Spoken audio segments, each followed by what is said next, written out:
So, my house, what's new this week about Somalia? Senator Ted Cruz and his letter to President Trump is the big news for the week. More about that, read below at somaliasubstack.com. I have no interest in what Ted Cruz or anyone like him says about Somalia, but we know where he's going with it.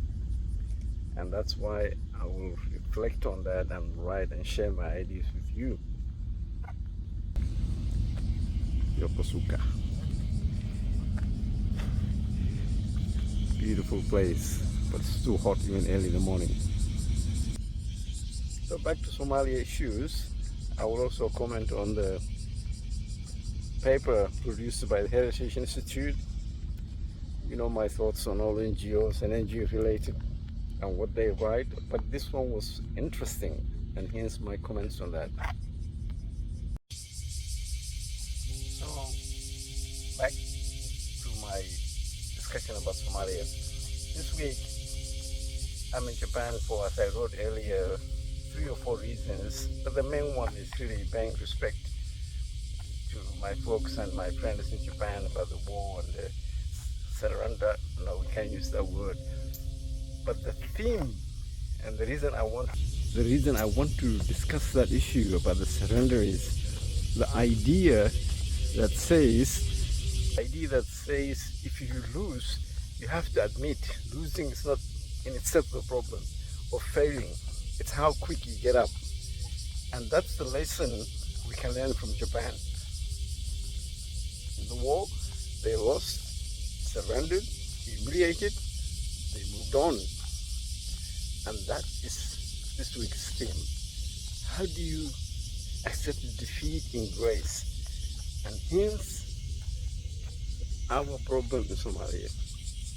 Juk juk mesha the joke, that's what they say. We cannot have forever war. At some stage, one group must admit they lost, and the other group must gracefully accept and move on. It's too hot. I'm too far from Somalia. But I will write down and read about it.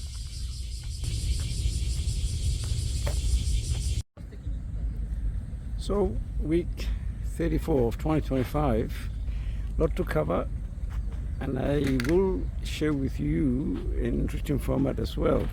The area that I really wanted to focus this week was the global issues, but also the need for credible, even maybe a national level media outlet.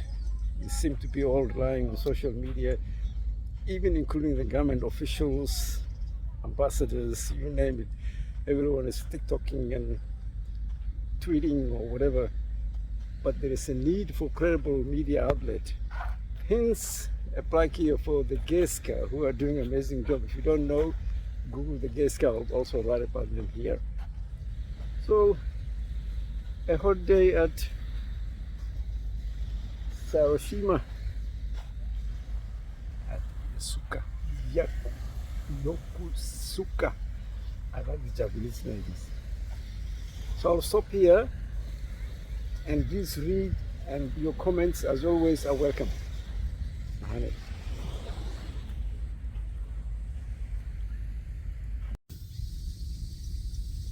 So let me wrap up from Hiroshima, my 5 minutes of fame.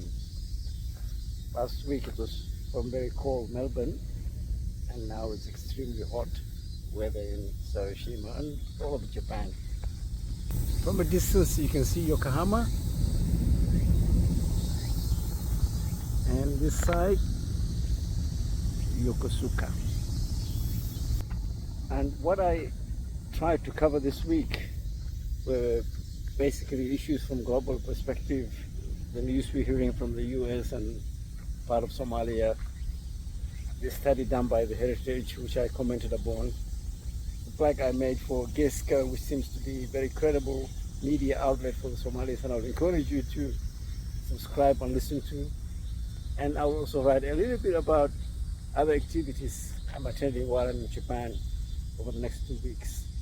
What goes is always Japan. So TICAD coming up, Expo. I wrote about it, and I hope you get a chance to read about it. And then there's also the Sushi Art Festival. With that, I'll leave you in peace and continue it. See ya.